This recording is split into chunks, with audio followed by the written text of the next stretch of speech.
So what's the difference between autism meltdowns versus autism shutdowns? In this video, I'm going to give you 3 essential informational tips that you need to know. All that's coming up.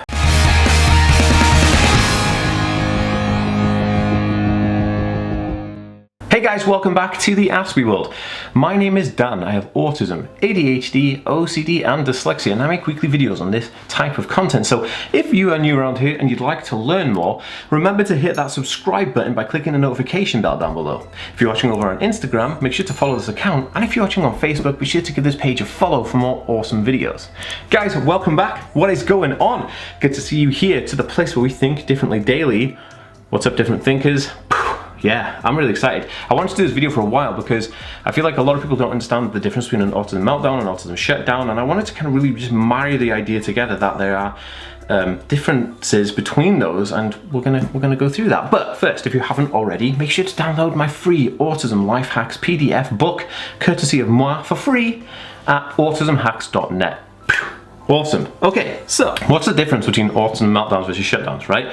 Because a lot of people, it really irritates me because a lot of people say that it's a shutdown or it's a meltdown. A lot of people don't actually even understand what a meltdown is, and I'll try and leave some more references and links to meltdowns and stuff, that other videos I've done specifically on meltdowns in the end slate and in the description. But in terms of this video, I really wanted to cover the difference between a meltdown versus shutdown, because there are differences, and I wanted to just categorize that and actually go through 5 of the most interesting essentials really that you need to know on this. So we're going to go diving right to that right now. Buckle up, and yeah, I hope you enjoy this content. Okay, so the first one is an autism meltdown can be characterized by an emotional outburst and reacting to the end of your sensory overload, right? So basically, when a meltdown happens, you're basically kind of lashing out. You're emotionally overloaded. Your emotionals have just gone right over the edge. You're like, you know,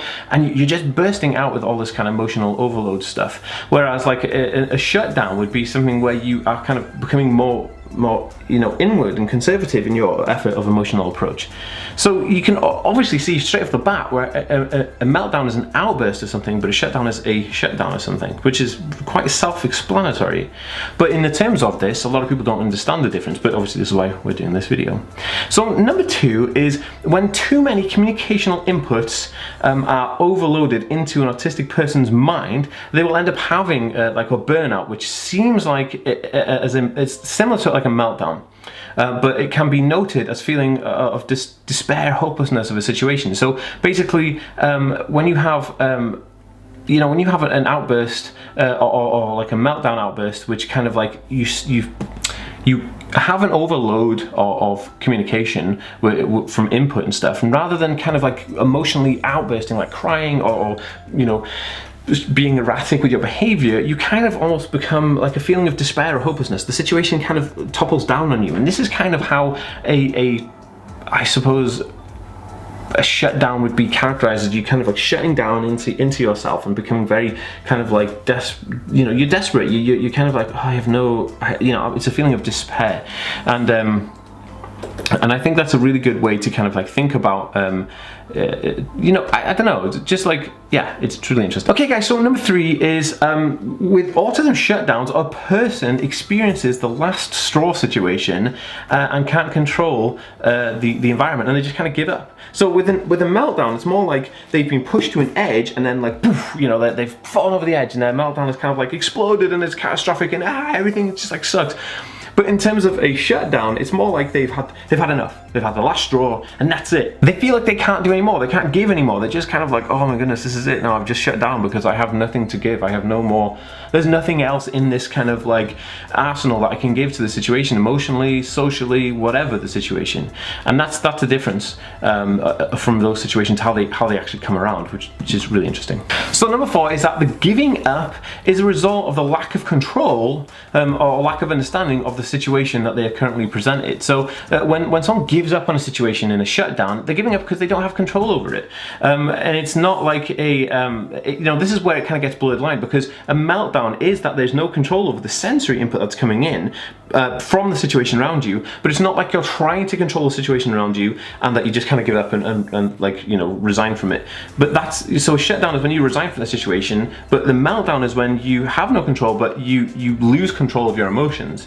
And a shutdown is just kind of like, you know, admitting defeat, really. That's kind of like the difference between a shutdown and a meltdown, in a position where you lose control in a situation, if that makes sense. I'm sure it does. But if it doesn't make sense, pop me a comment down below. I read every single comment, and I'd love to have a discussion with you if you if you have anything to add to this, or want me to clear anything up.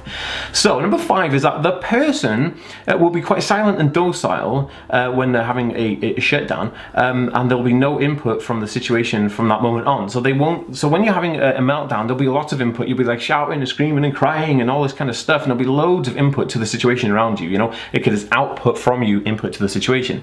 But with a shutdown, there will be no input from you at all to the situation that surrounds you or you're presented in. You'll just completely close up and be self-inward and just be like, oh, I've had enough. There's no more. I'm not gonna. There's nothing left. That's it. I'm donezo.